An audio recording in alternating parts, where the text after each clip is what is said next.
Hi dear friends, today we are going to talk about what you can do yourself with the COVID-19 issue taking place in your life.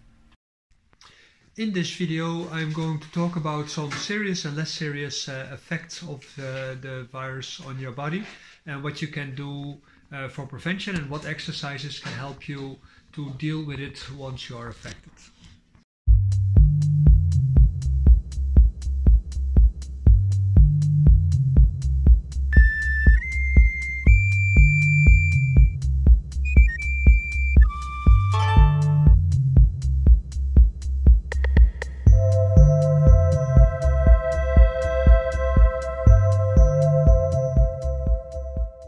In this last month, I have been, in this last month I say, I have been making an intensive study, as you've seen on my other posts, as part of the coronavirus tracking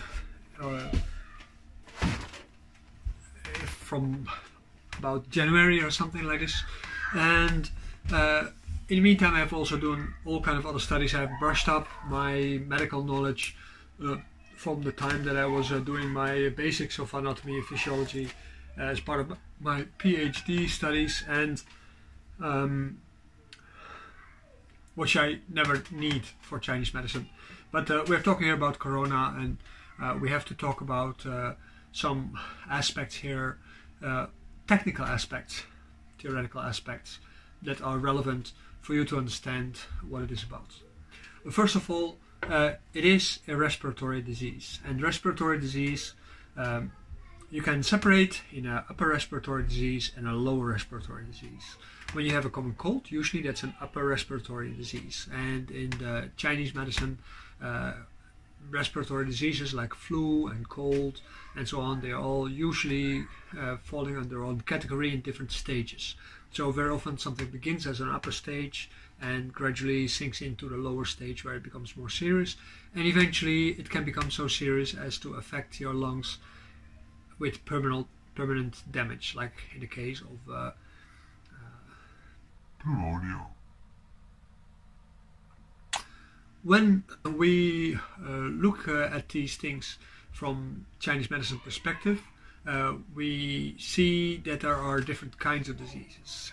These are like the external diseases, which are caused by external factors, which usually have opportunity as an opportunistic factor because of the internal weakness of the body or the excess of the pathogen from the exterior.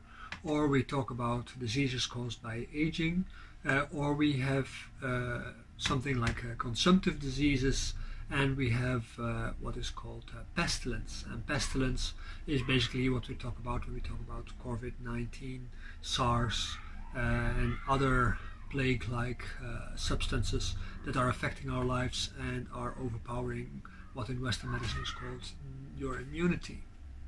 Immunity in Chinese medicine doesn't really exist. There is no such thing as immunity, but there are ideas about the defense of the body and your character, your morality, your behavior, and your body posture. They're all part of your defenses. So there's defenses taking place on all different kind of levels, and these different kind of levels, they make you either impervious or vulnerable to external factors. So that means that you can become sick because somebody is angry with you, or because somebody is in love with you. You can feel elevated and you can feel stronger, or you can be overcome by a mold on the wall, or pollen from a tree, or a coronavirus.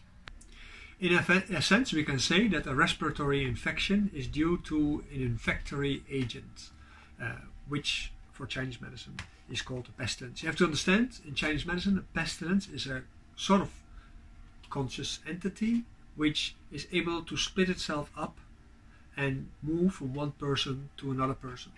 Like, for instance, when you are possessed by a ghost, which is a similar kind of ID, then at that moment, then you are possessed by a ghost, but a ghost can be in only one person at the same time. So 10,000 people or 100,000 people cannot be infected by all ghosts at the same time.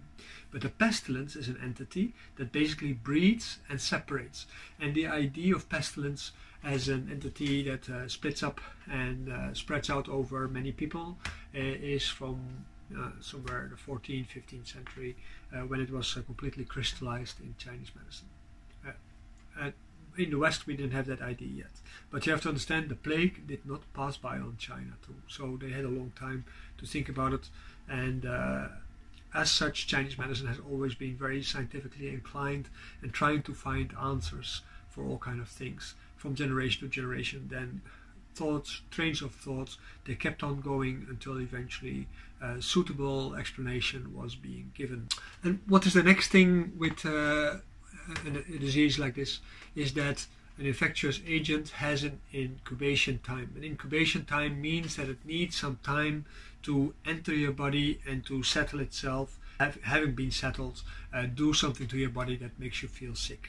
In the case of a virus, that is that it settles itself inside your body cells and it makes the engines of your body cells, the organelles of your internal cells, do things that they would normally not do. So they start producing all kind of proteins and enzymes and whatever kind of things that your cells can make, and they do this to help the virus procreate, the infectious agent procreate, and that means that it spreads out further and further through your body. In Chinese medicine they say very often agents, they enter the skin and they move into the body in a particular kind of order, and from the skin it's easiest to go into the lungs, and as a result of that enter into your body. You see with the coronavirus, it is being said that very often by touching subjects, touching your face, it gradually enters to the openings of your eyes or your nose or your mouth, and as a result of that eventually can enter into your body. Of course, touching other parts of your body, the private parts, might actually also be infectious, but nobody ever researched that so far as I know. There are many different kinds of infectious agents. There are spores, there are viruses, there are bacteria, there's probably more kind of substances that can affect us and that can alter our biology than we realize. A large part of our genes are leftovers, scars, basically from earlier infections. Our intestines are inhabited by all kinds of bacteria and viruses, and we need those nowadays to function.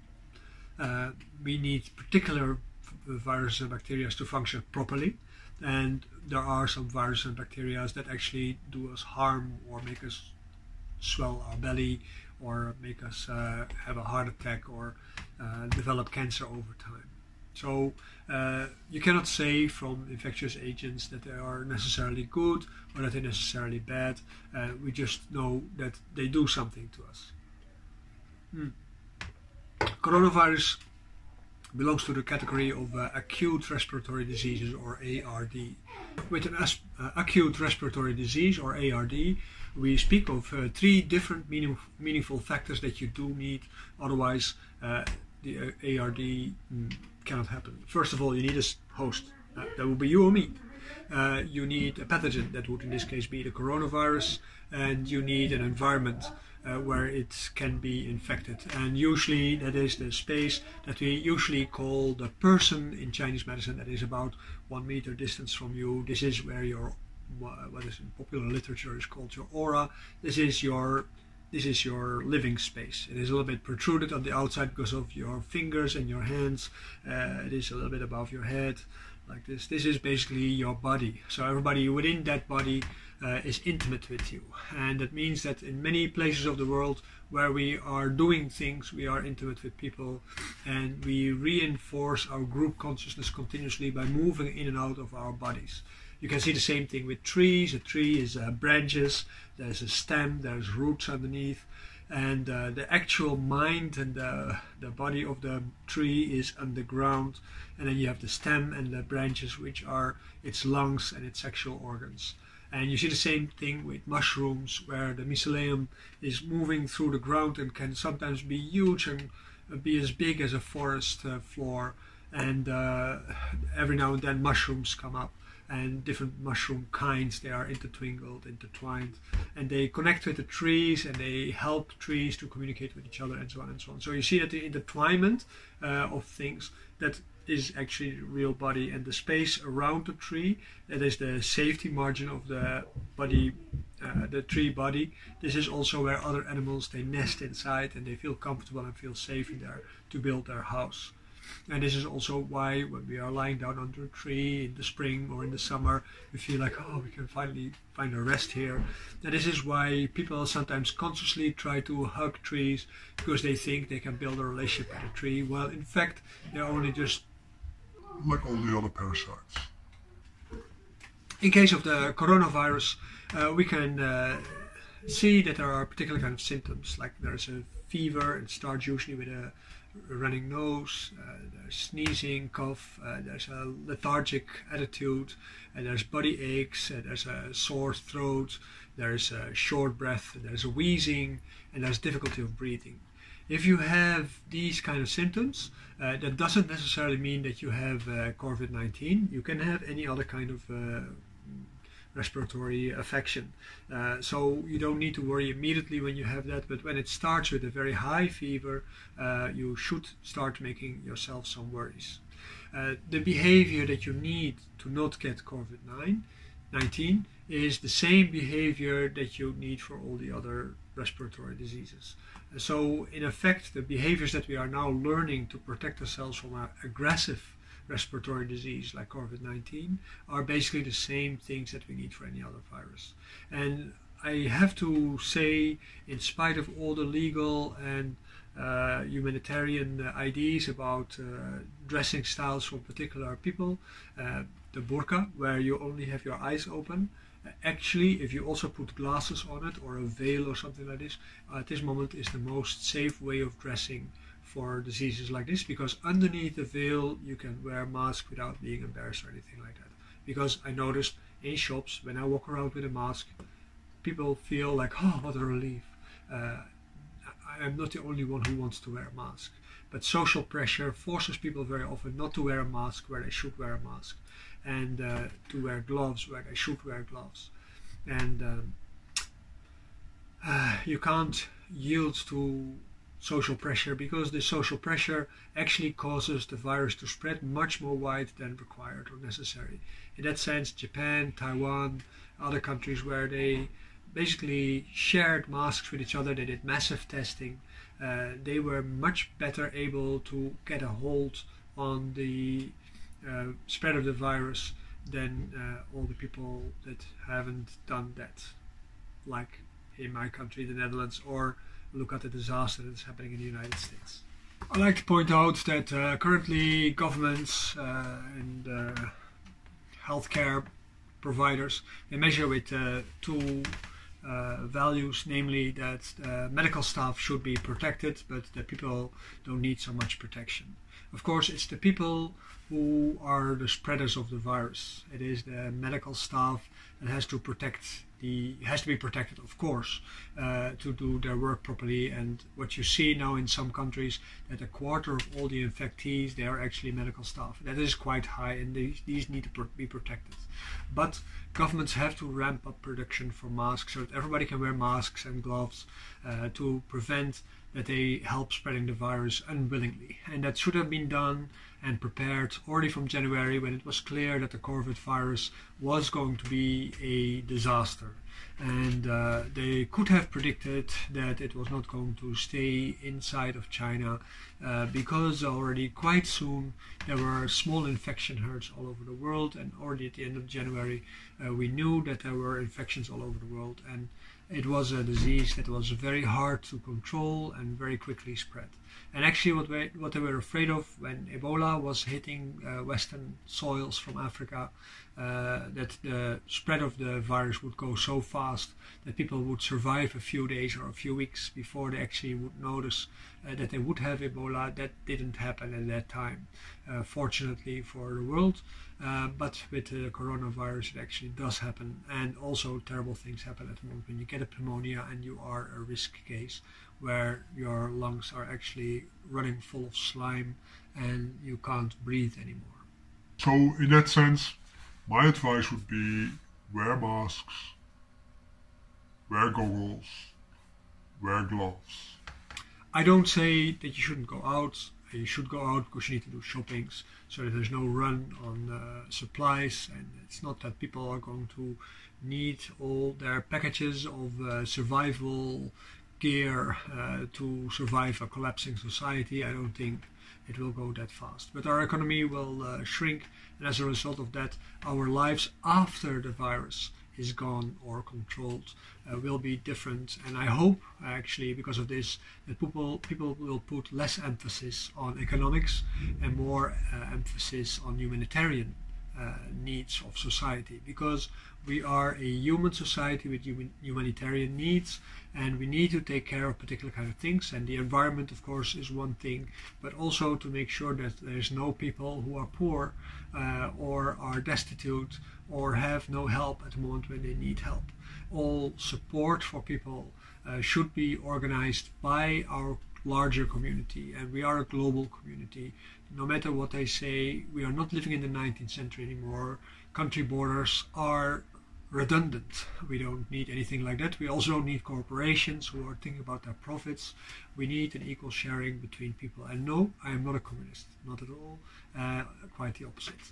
And I am definitely not a corporatist or a well, whatever you all call all these 19th centuryists. When you have any respiratory symptoms, so also there is a problem though. Wearing masks is a burden for your lungs.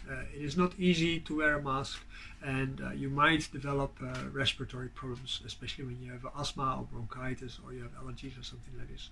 A mask is also warming for your sinuses, so it dries up your sinuses and you get a dry cough as a result of wearing the mask. And you have to understand what is caused by your mask and what is caused by the coronavirus. So you don't need to panic when you develop a dry cough when you wear a mask.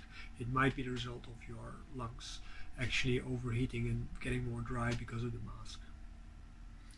When you can avoid being near to people, of course that is more safe, but staying in your house is not necessary. You can go to the supermarket and so on and so on, but just make sure that you're not getting all lovey-dovey and touchy with all kinds of people that you hardly know, because at this moment you can't know anymore what they have with them. I think if society develops well, there will be a huge growth of homeschooling for kids, and there will be a reduction of group schooling, because we already know that our kids bring home thousands of diseases every year, and a lot of people, they become sick as a result of the infections that their kids get at their school. And there's a lot of flus and colds in there, and don't worry, we're going to have a lot more flus and colds in the future coming too. And because we have over abused penicillin and antibiotics, we don't have any real defenses anymore. This is the reason why we are caught with our pants down with coronavirus, of course. When you have a mask or gloves, you have to understand how to wear it. This is something that the World Health Organization emphasizes, and they give free courses at the World Health Organization website that you can follow, that you can verify what I'm now just saying. First of all, you have to check the quality of your gloves, your masks, your goggles, and so on, that there's no holes or damages on them. Then you have to first wash your hands before you put it on. When you buy them, they're usually packaged in plastic per piece, so you put them on, and then at that moment, when your hands are clean, it's safely put on. Then you have to make sure that the folding strip is on the nose and folds around the nose so that it is closed. The irony is that if there is a small opening from the mask and you put the glasses on, then the air from in between goes behind your glasses and your glasses will damp. So then you know, like, oh, it's not properly connected. When it is properly connected, probably you make the space for your nose to breathe a little bit smaller, and it feels a little bit more uncomfortable. So that is a little bit ironic. And then there is usually a white side and a colored side on the mask, and the colored side usually goes on the outside, and that makes it a little bit like a fashionable thing. So that is nice. When you folded around your nose. Of course, it adapts to your face, and as a result of that, it is also a little bit personalized. And as a result of the personalization, you get a particular individual image. And by the way, the masks with the glasses and the filters on the outside, of course, they last much longer, and they are actually much better. And actually, we should wear these ones maybe, but they are harder to get. When you take it off, you have to make sure that you take it off properly. That means you have to take it off from the wires and don't touch it. Just make sure you wrap it into something and you throw it away when you don't need it anymore. I know that in many countries there is not enough to go around. They're already in American hospitals, they're complaining they have to wash their mouth masks, and they're being advised by the government to wash their mouth masks. I do think that you can wash them a few times maybe and use them again, cooking or something, but I'm not sure how safe they are after that. No idea. You don't have to change them every hour. You can probably wear them for some times. When you don't need to wear it, you just put it off so that you don't make it dirty again. So you only wear it at times when you really need it. Medical staff probably wears it all day, but when you are having a normal life, you go out, you wear it when you come close to people. When you don't come close to people, you don't wear it. Gloves you can wear all the time, glasses you can wear all the time. You can wear a shawl around your face also to cover to some degrees, and maybe you can have different classes of masks to wear on the street for relatively safe areas, and then the serious masks for the areas where it is less safe. There are some measures that are being taken in healthcare that might be interesting for you to understand, and that is namely the isolation of patients from each other. That means that at the moment when you have it, you should stay away from people in general, and we know psychological testing over time that people don't do well in isolation. So as a result of that thing, people do not psychologically thrive under these circumstances. So it means we need a different kind of mentality, and people who have meditation experience, like in the Daoist program, they definitely have a benefit over people who are not doing anything like that, because they are able to control their emotions better and to regulate them and to experience nearness of people even on a larger distance, especially when they have developed their link body like we do in the Daoist program again. So participating in the Zhongqigong class, following the modules, the classes for the Lingshan meditation and for the Yuanqi meditation and the Dantian meditation is a prerequisite to function in a world where there is social distancing. You have to understand that social distancing is a little bit like living in a retreat. When you are living in a cave retreat where you have to avoid nearness of people, where you actually live in a sort of isolation and are being thrown back onto yourself to experiment and to investigate yourself. And as a result of that, come into a better contact with both yourself and the environment, and of course in the case of a spiritual realm like in Taoism and in the Taoist trainings that I give, to get into contact with that spiritual realm and to communicate with that properly and to have it as a guidance in your life. The nursing usually is called barrier nursing. That means that there is a wall between the actual activities from the nurse and the patient. That means that the patient, basically like with severe allergies, is behind the barrier.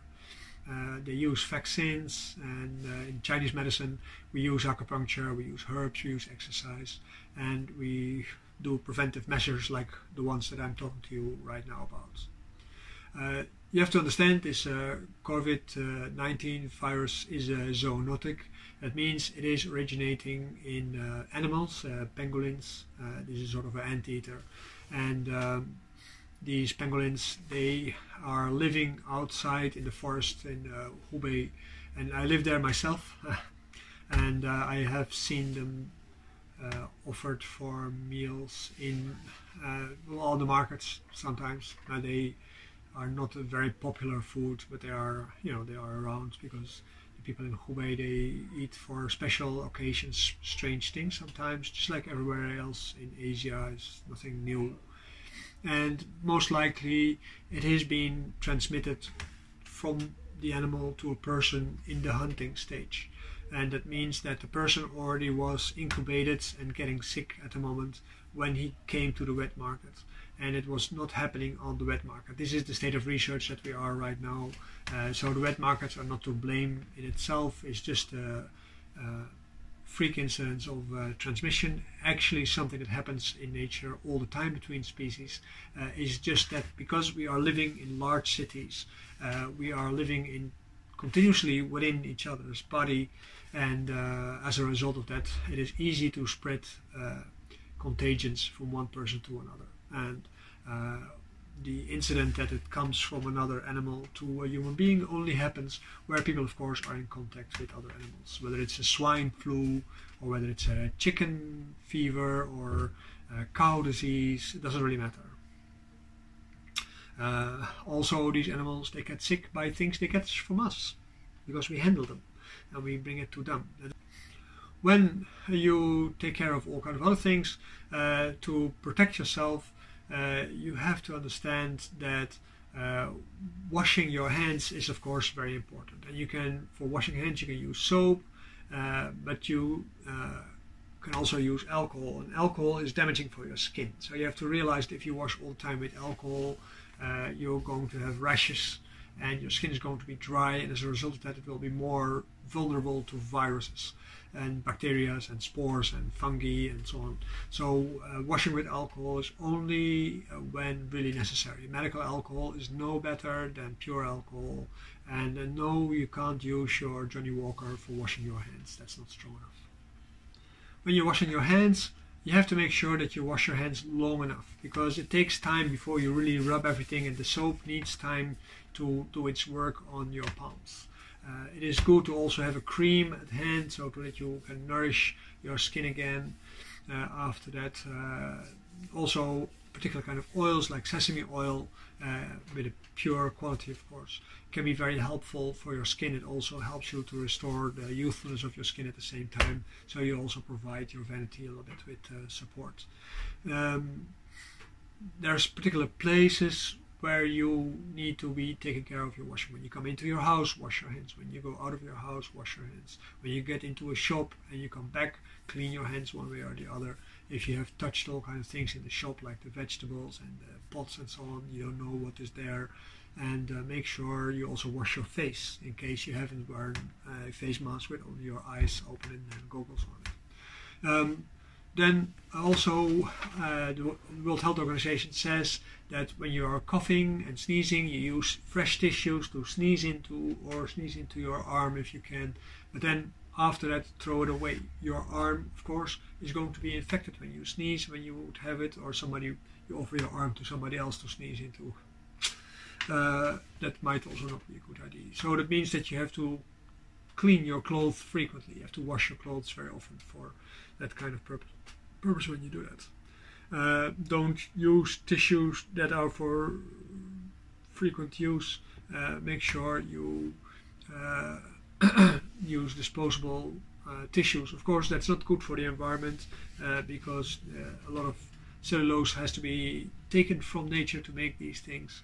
But yeah, so be it right now. Then when you touch animals, animals can unwillingly be transported, of course, because people like to pet animals. Just be on the safe side. Well, like I said before, avoid touching people if you can.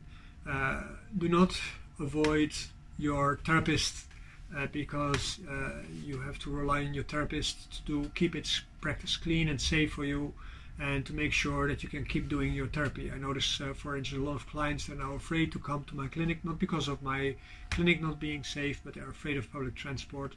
If you dress properly, if you help preventing risks, then you can do anything you've always done. It should not be a problem for you to go anywhere, just to be on the safe side. When you avoid going to your therapist, when you're in therapy, of course, your diseases, whatever kind of things you are in therapy for, might become worse, and as a result of that, cascade or escalate in something more difficult to treat, and as a result of that, you can't find treatment. When you go to regular medicine treatment, you have to understand what kind of treatment you actually get, like in a regular hospital or a home physician or whatever, are they putting you through tests? Then the tests are not going to help you in your therapeutic process usually. If you get medication, do they give you the right medication? Can you just do with repeating the same medication all the time so that they can write you a recipe for repeat medicines, or do you need to be adapted frequently? These are the kind of things you have to think about before you ask anybody to help you, like your doctor. Mind you, the lower respiratory tract diseases, they are the leading cause of death in the world. Not because of the coronavirus, but in general they're the leading cause of death. They cause a lot of deaths all over the world, flus and other respiratory diseases. They just contribute to a lot of suffering in the world. In poor countries, 1 in 5 children die of these kind of diseases, so that's quite a lot. And in rich countries, of course, we can avoid a lot of deaths, but it doesn't mean that people don't get affected. And we live in the West in a relatively safe environment where we are preventing a lot of children death as a result of respiratory diseases, but it doesn't mean that we cannot be affected by it. COVID-19 just shows that these kind of things are a factor of significance in our lives. In essence, we can say that respiratory diseases are non-discriminatory. They don't take into effect who you are, what is your race, what is your religion, where you come from, where you live. And you see now on the world map, the spread of COVID-19 is basically global. It's not just a pandemic, it is just global. There's no way you can control it. There might be countries that are being able to lock themselves down to prevent people to come in, like they did in Czechia. But when there's only one case in there, it is most likely going to be a little bit in vain. So it is not something we can avoid. We can just manage our own behavior, our own safety, and we can't trust on what government can do for us. They already take into account the amount of people that die. And if 2 or 3% of the population dies, that is already taken into account. The COVID-19 is being transmitted through through air transmission. That means that when you are around somebody who has it, because of coughing, because of breathing, because of sweating, it comes into the air, but also everything that somebody touches is going to be affected. And there are several things that are being said about transmission through surfaces. It is, some people say it stays there 12 hours, 2 days. There has been measurements of a week or 2 weeks even by some people, and there's people who say, well, on copper surfaces it doesn't propagate at all, it immediately dies. So copper actually is a safe area. I'm not sure about any of these researchers what is true or what is not true. Fact is that not touching things that might be affected by viral agents is of course always a better bet, a safer bet than actually touching them. I saw this one baseball player touching everything after he realized he has it, and just to tease people and to make people scared, that was of course a childish response. When we are living in a particular kind of environment, I mentioned this before, then when living in this environment you have to measure what is the air quality. The air quality in Western countries, because of our industries, is generally lousy. So in that sense we do not have our environment in our favor. Then there is of course the crowds that we are in. These are not in our favor because of course the air quality in crowds is worse than when you are alone on a field. The temperature is being said to affect viral agents very often. In the case of coronavirus, we don't know yet if it is a seasonal flu or not. It looks like not, because also countries in the southern hemisphere and the equator area, they're all equally affected as the northern countries. So it seems it's not seasonally affected. That means that as long as there is no medicine being found, no definite cure for people, it is going to be a risk factor in our survival for the foreseeable future. Of course, we're going to help you with a few exercises to try to find a solution for that. Oh yeah, the air humidity is also in virulent strains very often important. It likes humid places like your lungs, like your mouth, like your nose, like your eyes, like your ears. So this is the kind of places where it does survive. The measure of hygiene that you have as a rule is very important. Like what I now do in my therapy space, I clean everything 2-3 times a day with spiritus, and even it's alcohol basically, right?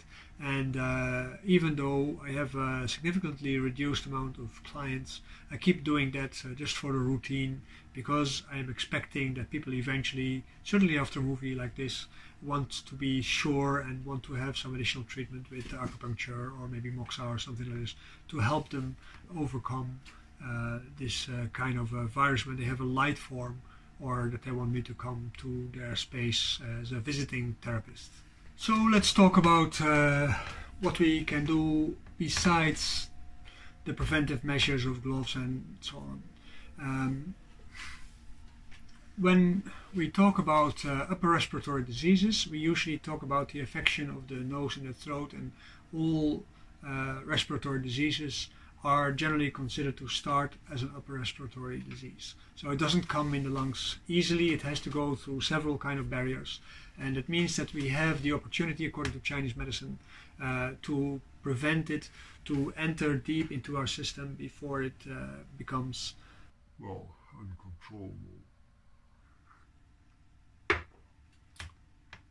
The lower respiratory diseases, that means that things come into the lungs, the Fei as they're called in Chinese anatomy and physiology. And the lungs, they are built from the bronchi in the alveoli, and that is like a everlasting spreading of pathways towards the transmission points where the oxygen and other chemicals in the air can be transported into our blood. A large part of the content of our lungs is humidity, and it is nitrogen and CO2, and these kind of things together, when an infection takes place, they bind and they clutter and they produce slime. So the slime is getting stuck to the alveoli, so you can't breathe anymore at that moment. What then is happening? You start coughing slime, and when the slime becomes very thick, it becomes phlegm, and phlegm usually is white with hard pieces inside, or it is yellow with hard pieces inside, and sometimes even green. And the hard pieces inside means it is phlegm. Yeah, so that is basically it. And then the viscousness of the dampness in your lungs has become so large that you can speak of infectious lumps. And when they are white, they are cold in nature, and the infection is cold in nature. And when they are yellow or green, they are hot in nature. And these are the different stages of infection and the different natures of the diseases. In general, we call these things a lung P. That means it obstructs the lungs. And the accumulation of slime, damp, and phlegm, they sever the root of the lungs with the kidneys. That's a Chinese medicine concept that says basically the root of the breath is in the kidneys.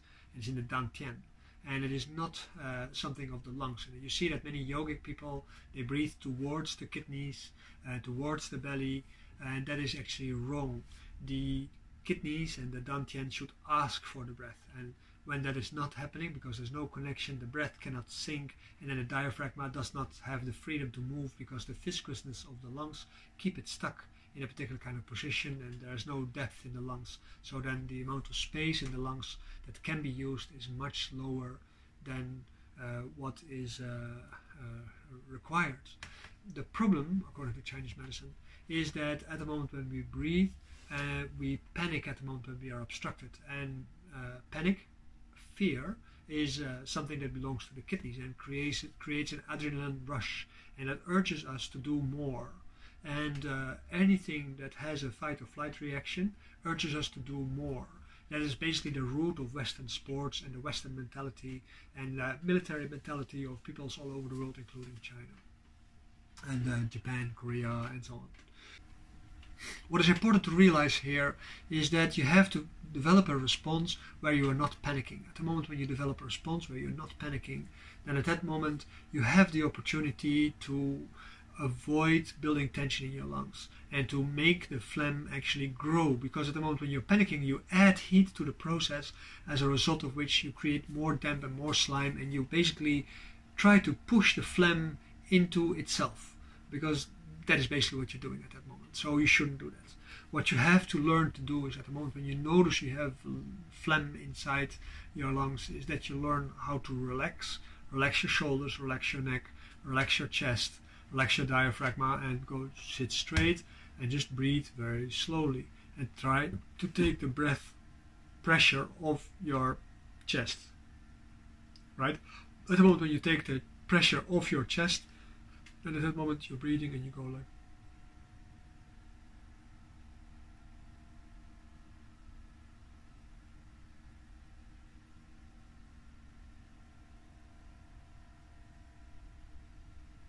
At the moment when you breathe like that, this was only my in-breath by the way, at that moment when you breathe like that, you let go of the adrenaline rush. So the panic and the fear and the anxiety, they subside. I know it is very hard, but you can already practice it from today. Just go sit, take your time, at least 10 to 30 minutes a day, and try to sit and just breathe very slowly and very gently, and preferably wait until your belly asks for breath, so that automatically your diaphragm makes the maximum space that there is. And then it doesn't really matter if you are having slime and phlegm into your lungs, you have a much higher survival rate because your body stays calm, and then as a result of being connected with the kidneys, you keep producing qi, yin qi and yang qi in the body, which as a result you maintain your vitality. And I know what I talk about. I had pneumonia last year, and it was quite severe because my therapist was ignoring my disease quite well, and I didn't have anybody who understand my Nedan physiology around me at that time, so I couldn't ask anybody to do particular kind of procedures that I would teach to people who are my students for treating pneumonia, which are requiring to have understanding of the Nedan process, of course. And at the moment when I went there, they didn't accept my explanation that I have a pneumonia, because they didn't see all the signs that they normally see, namely the obstructed breath that people have at the moment when the lungs are so full. And when they saw the RMI later, they said, like, we don't understand how you can breathe so calmly with so much fluids in your lungs and so much slime and so on. They said, well, it's just not panicking. That's basically it. So this is my first and most important tip to survive. At the moment when you are having slime in your lungs, it needs time to move, because slime moves very slow. So what you need to do is you have to find a flat table which is big enough that you can lie on top, and then you have to put your chest on the edge, and then you hang your head over the edge, and you just allow yourself to sink like that. And then you try to breathe slowly, of course, towards your and same like what I explained before. And you have to make sure that you have a bowl underneath your head, so that every time when you feel the slime start falling into your throat, you can collect it and spit it into the bowl. Otherwise it comes into your upper respiratory tract, and then you can't breathe at all. You have to breathe through your nose, mouth all the time.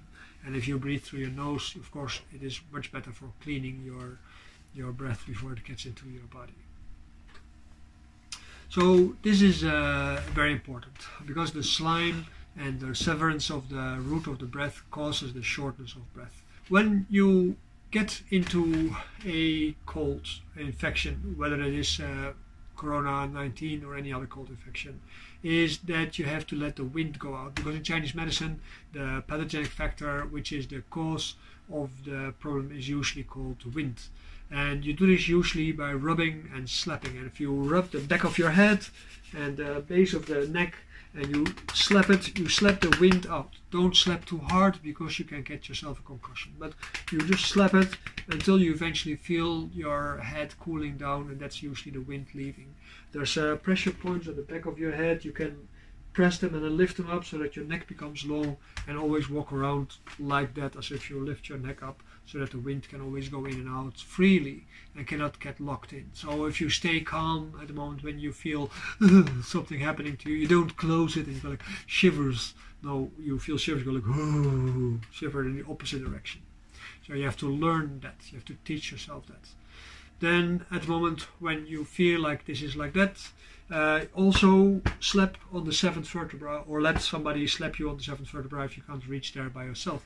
Same on your shoulders, on your whole body, everything where you slap. This is where the wind then eventually gets out of your system. And as a result of that, you reduce the wind factor on your body, but you also strengthen your skin at the same time, because the slapping causes more nourishment of the skin tissue, so that its growth is more natural and more better, of course.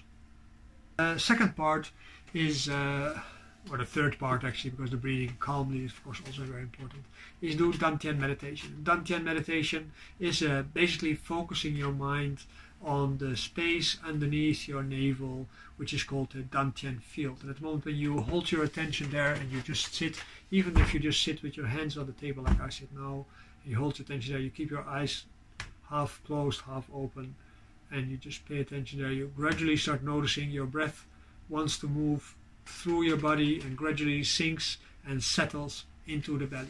And then at that moment the root between the kidneys and the lungs is being restored. That helps with a lot of anxiety problems, and it helps you to also realize that going to the gym wasn't such a good idea in the first place, and that you are actually very happy to discover that you don't have time anymore to go to the gym because the gym is closed because of the coronavirus. That's basically it. You can do a few other things. You can make a tea with star anise, ginger, garlic, maybe a little bit of honey, because of the strength of the ginger on your throat. But this helps you to clean your blood a little bit and to take the wind out also, because the star anise does that too. There are some other ingredients which are not commonly available for most people, so I'm not going to even mention them. But these are things you can find in any supermarket and use them. If you have a Chinese supermarket, usually they have bags with these things, like the star anise. Because Chinese families, they all use it for cooking frequently, but also for any kind of cold, you immediately get a tea with that to help you with that problem. I hope this is helpful to you, and that you are going to have use for it. And I look forward to hear your responses and share this information freely with everybody, so that people can be helped with this. And in the movie, of course, I also contribute a link towards the other movie, which is for professionals, but you can still, even as a layperson, you can have benefit from watching that and be better prepared. If you want to follow a special training for how to deal with that, contact me. I try to gather people to do a Zoom meeting, especially for therapists.